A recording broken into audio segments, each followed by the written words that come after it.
교회에서 비교적 많이 쓰는 용어 중에 제자와 영성이란 단어가 있을 것입니다. 제 개인적인 취향 중에 하나는 용어가 나오면은 정확하게 사전을 찾아가지고 확인하는 버릇이 좀 있습니다. 개인적인 취향입니다.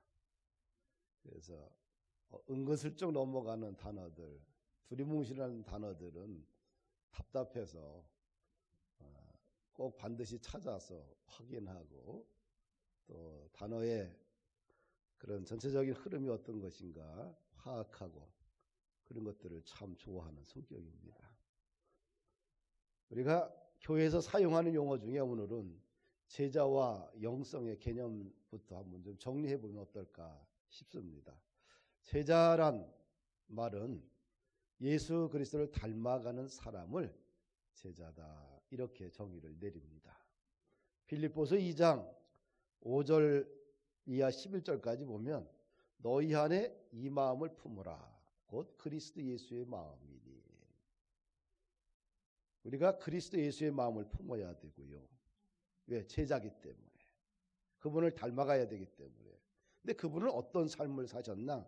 그는 근본 하나님의 본체시나 하나님과 동등됨을 취할 것을 여기지 아니하시고 하나님과 일체입니다. 그런데 하나님과 동등됨을 여기지 아니하시고 오히려 자기를 비워 종의 형체를 가지사 사람들과 같이 되셨고 사람의 모양으로 나타나사 자기를 낮추시고 죽기까지 복종하셨으니 그 십자가에 죽으심이라.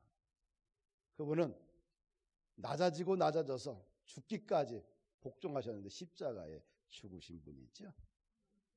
그래서 우리는 누굴 닮아가야 돼요? 예수님. 제자는 예수님을 닮아가는 사람입니다. 사람은 존경의 대상이 되지만 숭배의 대상은 되지 못합니다. 사람을 쫓아다니다가 인생을 도둑당하고 망한 사람들이 이 땅에 얼마나 많이 있습니까? 제자란 오직 예수 그리스도만을 닮아가려고 노력해야 됩니다. 그리고 그분의 장성한 분량까지 성장하고 노력하는 것이 제자의 모습이라는 거지요. 에베소서 4장 13절과 15절 말씀을 보게 되면 우리가 다 하나님의 아들을 믿는 것과 아는 일에 하나가 되어 온전한 사람을 이루어 그리스도의 장성한 분량이 충만한 데까지 이르니라. 장성한 분량까지. 우리 그리스도인들의 제자들은 그리스도의 장성한 분량까지 충만한 데에 성장해 가는 것. 오직 사랑 안에서 참된 것을 하여 범사에 그에까지 자랄지니 그는 머리니 곧 그리스도라. 제자들의 성장은 그리스도의 장성한 모습까지 그냥 계속해서 성장해 가는 거예요. 할렐루야. 또 하나의 개념은 영성이란 개념입니다.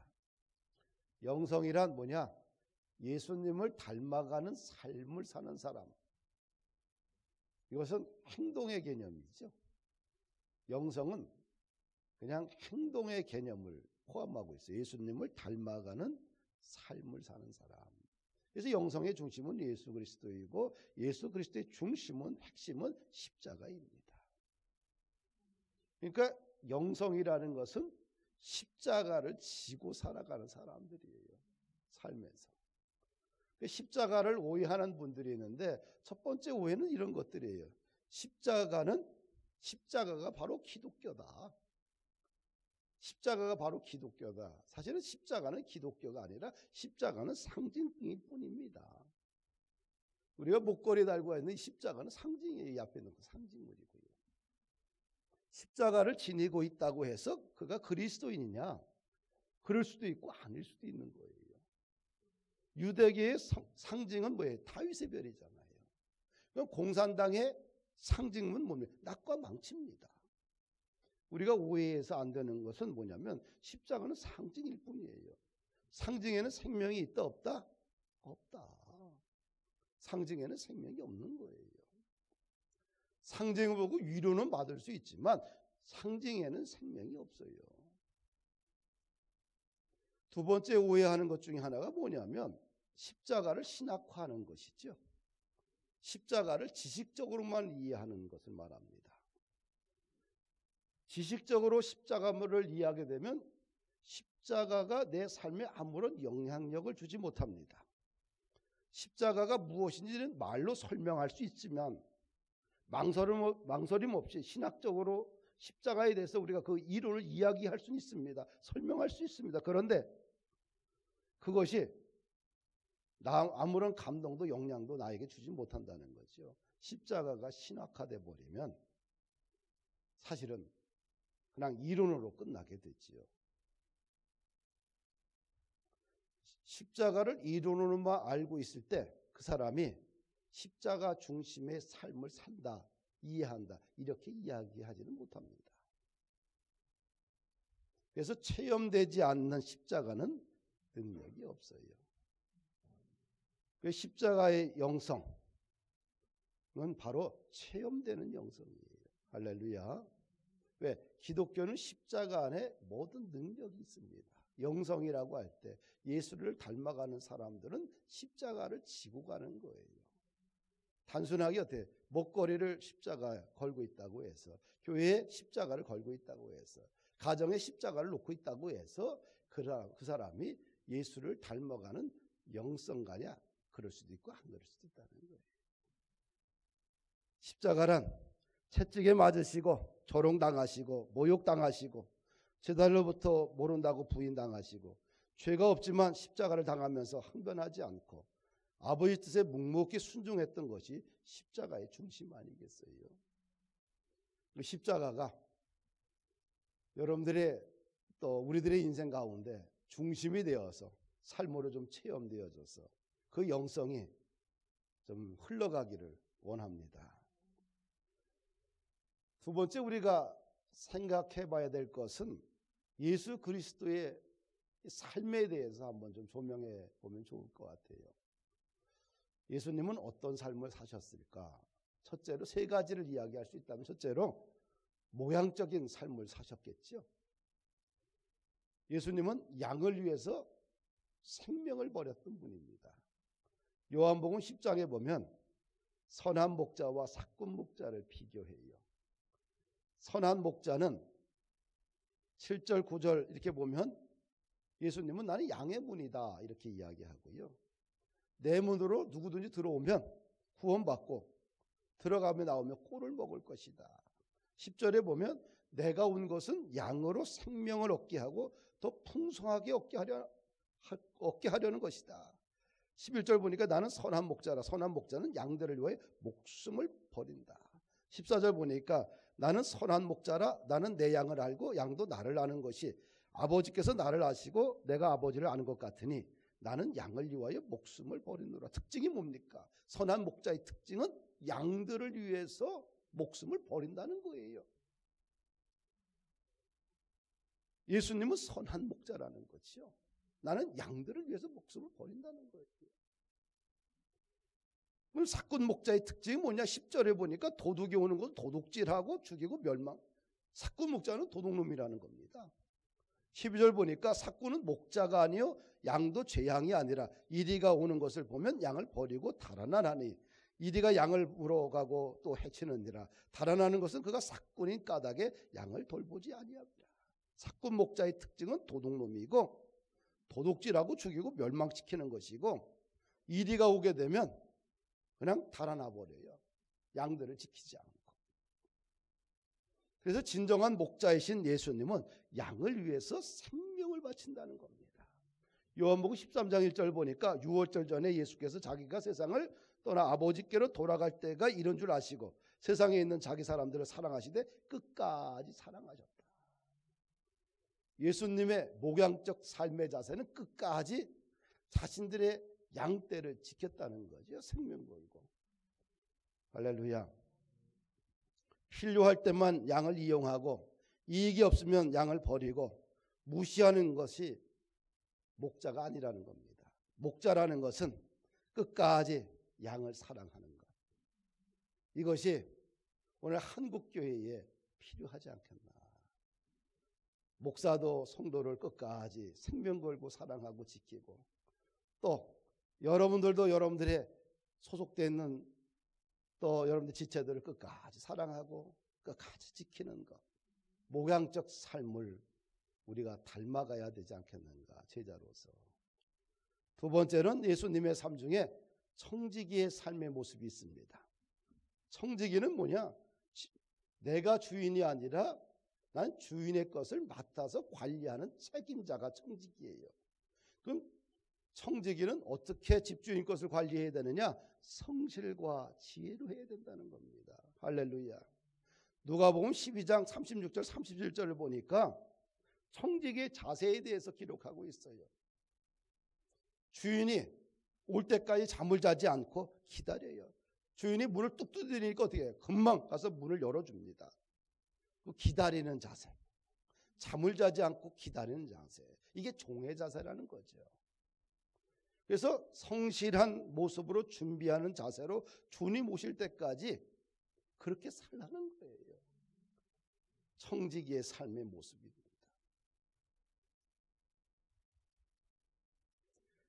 42절 44절을 보면 청지기는 어떤 사람이냐? 지혜 있고 진실한 청지기는 이런 사람이에요. 집주인의 것을 잘 관리하고 때를 따라 양식을 나눠주는 사람이다. 그러면 집주인이 와가지고 잘 관리하고 있는 지혜로운 청지기에게 주인이 와서 모든 것을 맡긴다는 거지요. 할렐루야. 우리가 살면서 내 것이라고 하는 것이 뭐가 있겠어요? 그렇죠? 내 것이라는 게 뭐가 있겠어요? 나나 여러분들이 중요하게 생각하는 이 생명이라는 가치, 얼마나 소중해. 이것이 내 것일까요? 내가 산다고 살 수 있을까요? 내가 지킨다고 내 생명이 어느 수명까지 유지할 수 있을까요? 내 것은 아니에요. 그렇죠? 또 한 발 더 들어가 보면 건강도 내 것일 것 같아요? 아니에요. 그냥 신경 하나 건드리면 우리는 아무것도 움직이지 못해요. 지식이나 재능이나 가족이나 우리가 사업장 일터, 교회, 이 모든 것이 사실은 내 것이 아니에요. 하나님이 나에게 잠시 맡겨준 은혜의 선물이죠. 선물을 갖다가 내 것이라고 생각하고 오만하게 쓰다 보면 이것은 분명히 언젠가 주인이 찾게 될 때 게으른 종으로 판단을 받을 수밖에 없지요. 맡겨주신 것, 성실과 지혜롭게 잘 감당하는 것이 청지기의 자세지요. 게으른 청지기의 모습이 45절 48절에 이렇게 나와요. 게으른 청지기의 모습 보니까 주인이 더디 올 것이라 생각하고 때리고 술 마시고 놀고 먹고 취하며 세상 다 가진 것처럼 의시됩니다. 그런데 생각지 않는 날 주인이 온다는 거예요. 그러면 신실하지 않는 종을 주인이 와서 때리고 벌을 준다는 거예요. 많이 받은 자에게 많이 요구하고 맡은 자에게는 많은 것을 요구한다는 거예요. 할렐루야. 우리가 주님부터 많은 것을 다른 사람보다 더 많이 받았다고 한다면 주님이 우리로부터 더 많은 것을 요구하시겠지요. 많이 맡겼다면 더 많은 것을 달라고 하실 것입니다. 할렐루야.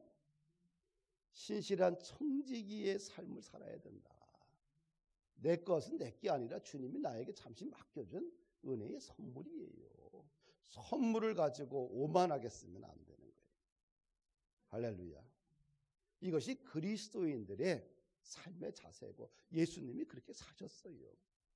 세 번째, 예수님의 삶의 세 번째는 섬김의 삶을 사셨죠. 제자란 누구냐? 예수님처럼 섬기는 삶을 살아가는 사람들이에요. 오늘 본문은 이렇게 시작이 됩니다. 세베대의 아들 야고보와 요한이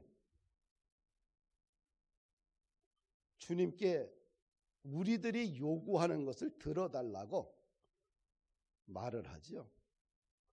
우리가 이런 말을 할 때가 좀 많아요. 묻지 말고 내가 하는 말 다 들어줘. 그러면 말할게. 무조건. 그때 들어보고 해줄 수 있으면 해주고 안 그러면 못 해주고 이렇게 말하면 어때요? 너무 없어 보이잖아요. 야가 빠진 모습이잖아요. 순간적인 계산으로 가득 찬 대화의 방식이겠죠. 또 그렇다고 이야기도 안 하고 반드시 들어줘야 한다고 말하면 당하는 사람은 들어줄 수도 없고 안 들어줄 수도 없고 참 난감하지요. 정말 기가 찰 노릇입니다. 근데 야고보와 요한이 이런 논리예요. 무조건 주님 들어주셔야 됩니다. 주님을 코너로 몰아요. 우리가 말하는 것 주님 반드시 들어주셔야 됩니다. 참 주님 난감하지요. 주님이 이런 얘기를 해요. 너희에게 무엇을 하여 주기를 원하느냐. 37절 보니까 이들이 요구하는 게 뭐예요? 여짜오되 주의 영광 중에서 우리를 하나는 주의 우편에 하나는 좌편에 앉게 하옵소서. 두 제자가 지금 하고 있는 일이 뭐예요? 인사청탁을 하고 있는 거예요. 열 제자들이 그 소리를 듣자마자 분노가 일어납니다. 화를 냅니다. 예수 제자 공동체가 인사청탁 하나로 인해서 순식간에 살벌한 적자 생존의 정글로 변해버린 것을 봅니다. 이것이 인간의 본성이에요. 이렇게 인간은 자기중심적이고 남보다 먼저 한 발 앞서가고 싶은 욕망의 덩어리로 가득 차 있지요.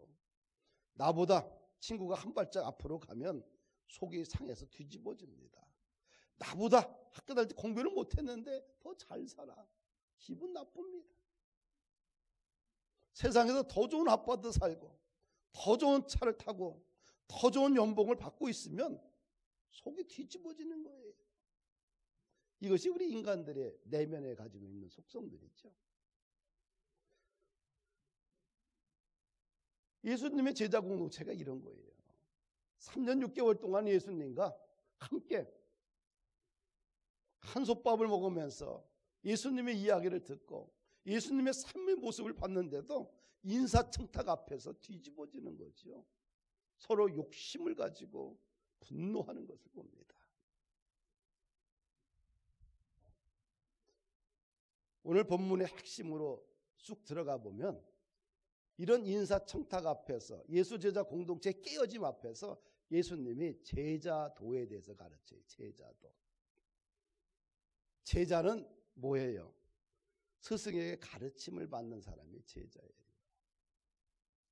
그러면 제자도란 뭡니까? 스승에게 가르침을 받은 사람이 반드시 지켜야 될 도리를 가리키는 게 제자도다. 할렐루야. 제자도를 가리키는 데 있어서 예수님이 먼저 세상의 도와 제자도를 갖다 비교를 해줘요. 그 차이점을 41절에 보면 세상의 도에 대해서 가르쳐요. 예수께서 불러다가 이르되 이방인의 집권자들이 그들을 임의로 주관하고 그 고관들이 그들에게 권세를 부리는 줄을 너희가 알거니와. 세상의 도는 집권자와 고관이 권세를 부립니다. 힘으로 다른 사람을 억압하고 누르고 무시하고 군림합니다. 그리고 대접받습니다. 그러나 제자도는 그런 것이 아니라는 거예요. 제자도는 뭐냐? 43절 45절 같이 읽습니다. 시작.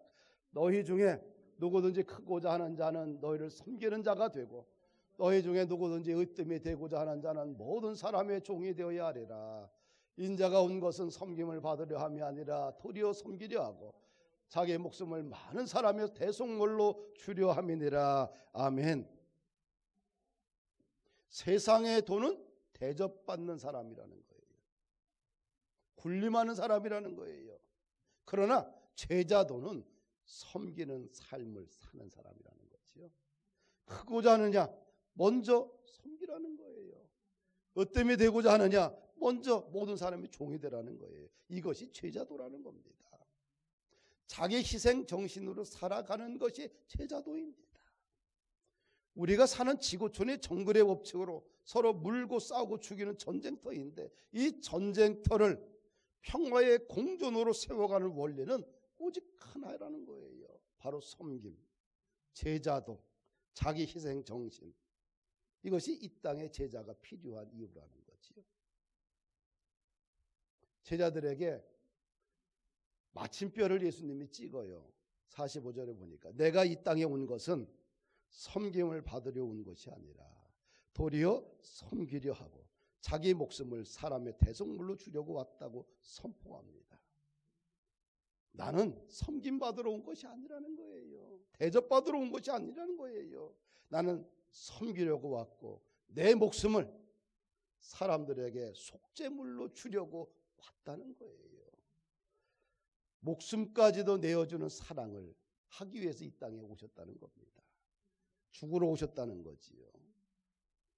이것이 제자도의 가장 큰 희생정신 아니겠어요? 섬김이란 말을 좀 더 우리가 이제 신학적으로는 섬김 이렇게 쓰고요. 신앙적으로. 또 세상적인 용어는 이제 봉사란 말 쓰고.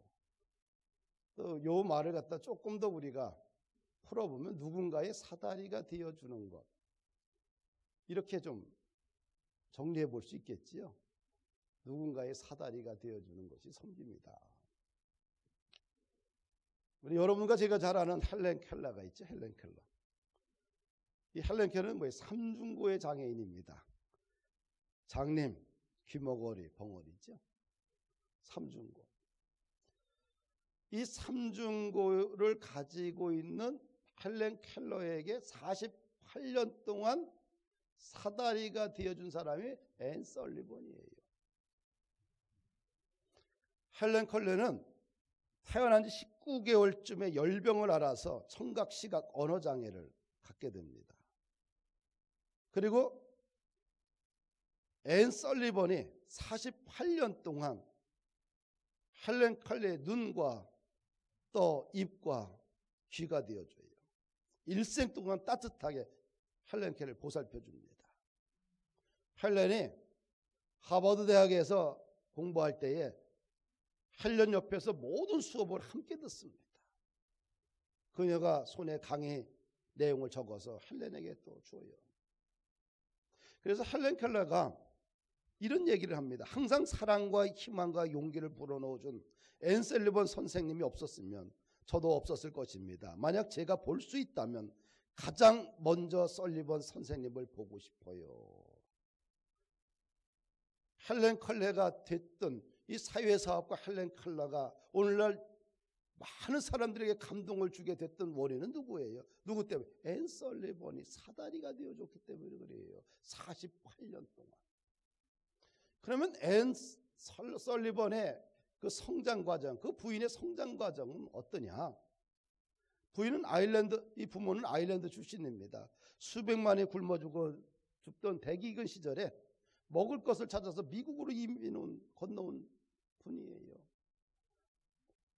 앤 설리번은 5살 때 눈병을 앓면서 실명 상태가 됩니다. 어머니가 죽고요. 아버지는 알코올 중독자가 돼서 집을 나가버렸습니다. 10살 때 두 남동생을 데리고 보호시설로 갑니다. 보호시설 자체가 그 당시 얼마나 열악해요.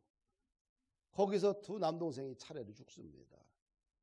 앤 설리번이 심각한 우울증에 걸려 언어를 잃어버리고요. 어둠에 깊이 갇혀 지내게 돼요. 자살을 시도하고 괴성을 지르고요. 의학적 판단에 의해서 회복 불능 판단을 받고 정신병동 지하 독방에 수용됩니다. 모든 사람들이 치료를 포기했어요. 그때 늙은 간호사 로라가 자원해서 내가 앤을 돌보겠습니다. 정신과 치료보다 옆에 와서 기도해주고 책을 읽어주고 쿠키를 놓고 가고 그냥 친구가 되어주는 거예요. 어느 순간 설리번이 쿠키를 먹기 시작합니다. 서서히 반응을 보이기 시작을 해요. 그래서 2년이 지나서 정상 판정을 받습니다. 시각장애인 학교인 퍼킨스 맹학교에 가서 공부합니다. 그리고 후견자들에 의해서 도움을 받아서 눈 수술을 해서 시력을 회복합니다. 학교를 졸업한 그 해에 앤 설리번이 헬렌 켈러의 돌보미를 자원하게 돼요. 부모에게 내가 이 아이를 맡겠습니다. 먼저 자기가 자원해서 헬렌 켈러를 돕게 돼요. 그리고 일생 동안 헬렌 켈러를 도와줬어요. 그러면 늙은 간호사 로라가 없었다고 한다면 앤 설리번은 지하 정신병동 감옥에서 일생 있다가 어둠 속에 살다가 죽었을 거예요. 그러나 늙은 간호사 로라가 앤 설리번의 사다리가 되어줬기 때문에 그가 정상이 회복되고 또 다른 사람을 도와서 사다리가 되는 역할을 했던 겁니다. 이것이 뭐예요? 섬김이라는 거지요. 이것이 십자가의 정신, 제자도의 정신이 아니겠어요? 오늘 본문에서 우리가 한 가지 더 마음에 담아야 될 지혜가 있는데, 예수님의 마음을 좀 이해하는 제자가 됐으면 참 좋겠다는 생각을 가져요. 누구의 마음이요? 예수님의 마음. 자기의 마음은 너무 잘 알아. 근데 예수님의 마음은 잘 몰라요.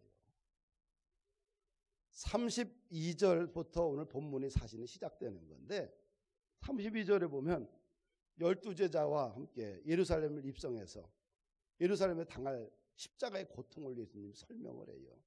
33절 말씀 같이 한번 읽어보십시다. 보라,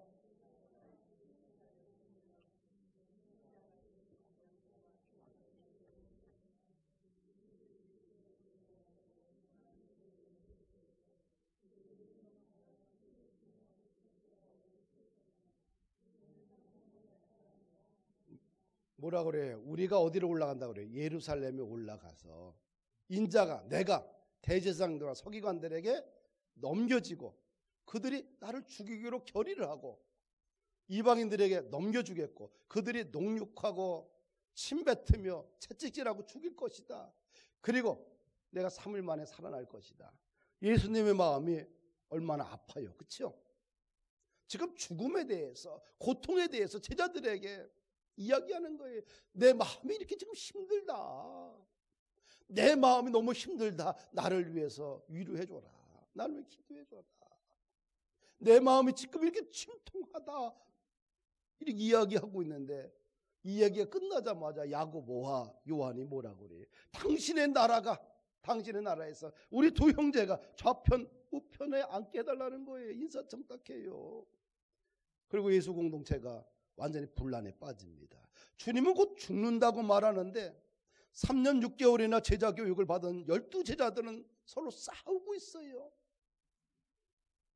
예수님의 마음을 전혀 이해하고 있지 못하잖아요. 그렇죠? 우리는 누구예요? 자기들의 목표나 나의 꿈이나 내 감정이나 이런 것들은 굉장히 충실한데 어떻게 돼요?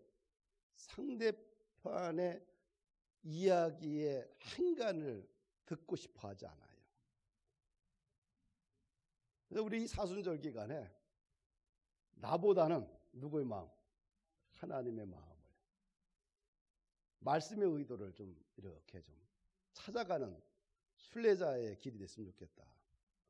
또 내 말보다는 나와 가까이 있는 사람들의 말의 의미와 행간의 의미를 좀 이렇게 끄집어내서 함께 좀 공감했으면 좋겠다. 할렐루야. 한 사람은 죽는다, 슬프다, 고통스럽다 이해해달라고 하는데 제자들은 엉뚱한 얘기를 하고 있는 거예요. 신앙생활이라는 것은 무엇일까요? 하나님의 마음이 무엇인지를 하려고 노력하는 거예요. 그래서 내 비전 속에 진짜 하나님의 뜻이 있느냐, 이것을 찾아내는 거지요. 신앙생활이라는 것은 하나님과 나와의 그런 관계와 또 옆과의 관계가 있잖아요. 옆 사람의 마음과 분위기와 상황을 이해하고 귀 기울여보고 눈여겨보고 이해하려고 하는 공감 능력들. 그래야지만 위와 옆으로 회복이 일어나지 않겠어요.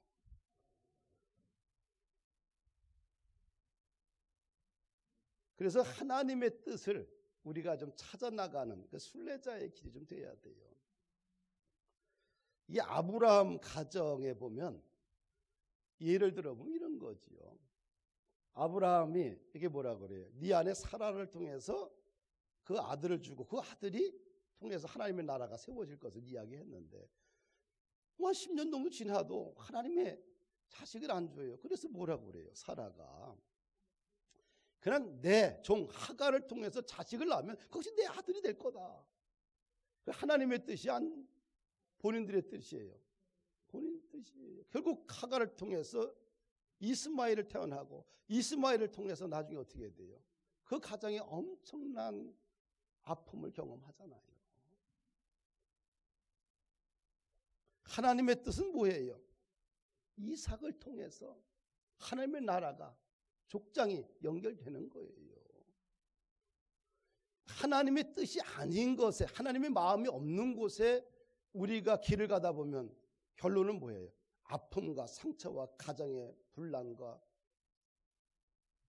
그런데 예수님께 어느 날 하나님이 아브라함에게 얘기를 해요. 네 사랑하는 독자 이삭을 번제로 드려라. 하나님 뜻이 무엇이지만 순종하고 번제로 드렸을 때 어떻게 돼요?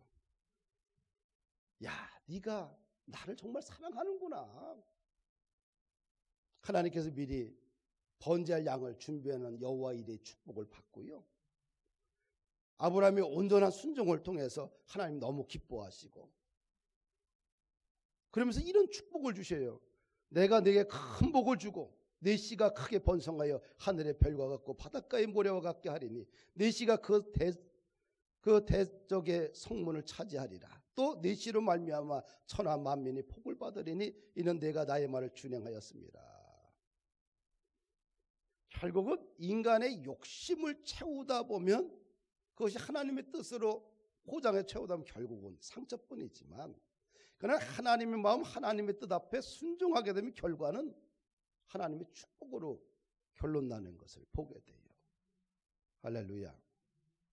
그래서 하나님의 마음을 어떻게 하면 이해할 것인가, 거기에 초점을 맞추고 제자들이 걸어간다고 한다면 우리 인생의 상처는 좀 줄고 실망은 줄고 하나님의 거룩한 은혜의 열매는 더 커지지 않겠느냐.